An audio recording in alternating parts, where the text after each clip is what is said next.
اعوذ باللہ من الشیطان الرجیم بسم اللہ الرحمن الرحیم ثم تولیتم من بعد ذلک فلولا فضل اللہ علیکم ورحمتہ لکنتم من الخاسرین۔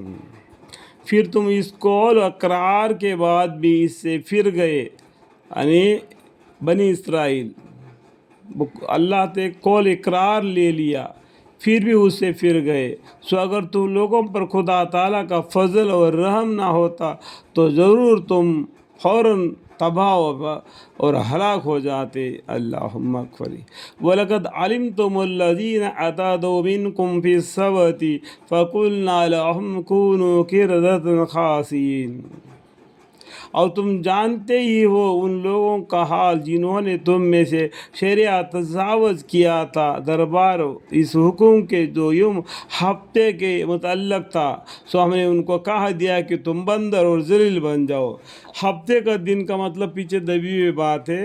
ہفتے کا دن ان کو شکار کرنا منع کیا تھا، کوئی عبادت کرنا اللہ کی ہفتے کا دن، اور باقی 6 دن تم روزی ڈھونڈ لینا دریائے سمندر میں کہیں بھی ہو، ٹھیک ہے۔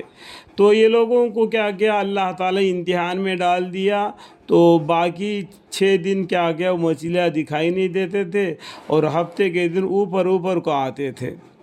تو یہ لوگ کیا کیا اللہ کی عبادت کو چھوڑ کر شکار کرنا شروع کر دیا، تو اللہ تعالیٰ نے ان کو بندر اور ذلیل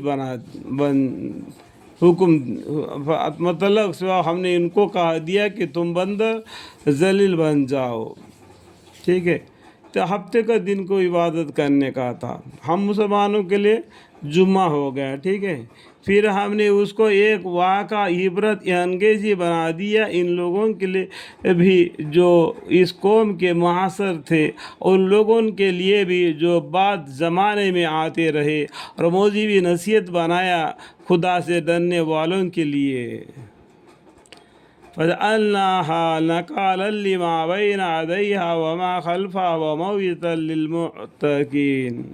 پھر ہم نے اس کو ایک واقعتاً عبرت انگیز بنا دیا، پیچھے آنے والوں کے لیے اور زمانے لوگوں کے لیے ایک عبرت بنا دیا۔ اللہ کی نافرمانی کرنے والوں کو اللہ کس طریقے سے سزا دیتا ہے بنا دیا، ان لوگوں کے لیے جو اس قوم کے معاصر تھے، اور ان لوگوں کے لیے بھی جو بعد زمانے میں آتے رہے، اور موجب نصیحت بنایا خدا سے ڈرنے والوں کے لیے، ٹھیک ہے۔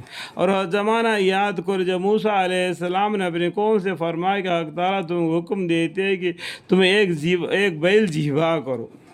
یہ اس کا دبی کہانی ہے اس کے پیچھے بھی، لیکن اتنا ہی بتا رہا ہوں کہ جو اللہ نے حکم دیا موسیٰ علیہ السلام کو ان کے قوم کو ایک بیل کو ذبح کرنے کے لیے کہہ دو، تاکہ وہ راز وہ بتا دے گا جو بات کیا تھی۔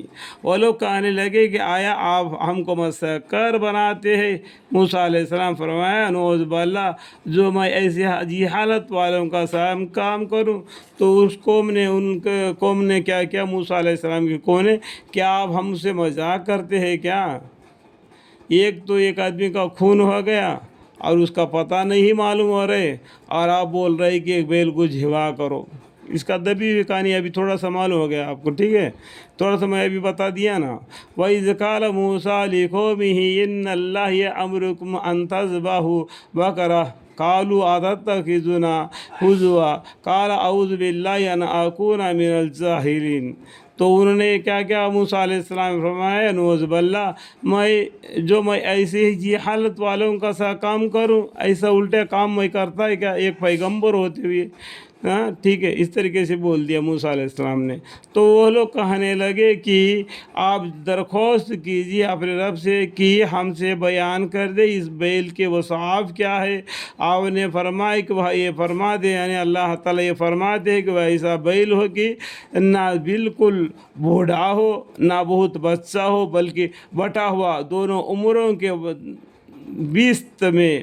سو اب زیادہ حجت مت کرو، مطلب زیادہ حجت کرنے سے کیا ہوتا ہے، جتنا سوالیں کریں گے اتنا جواب ملتے جائے گا اور کوشچنس زیادہ ہو جائیں گے، ٹھیک ہے۔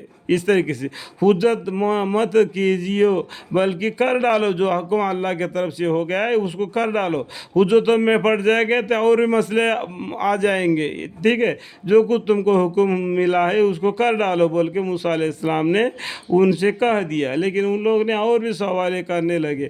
قالوا ادع لنا ربك يبين لنا ما هي قال انه يقول انها بقرة لا فارض ولا بكر عوان بين ذلك فافعلوا ما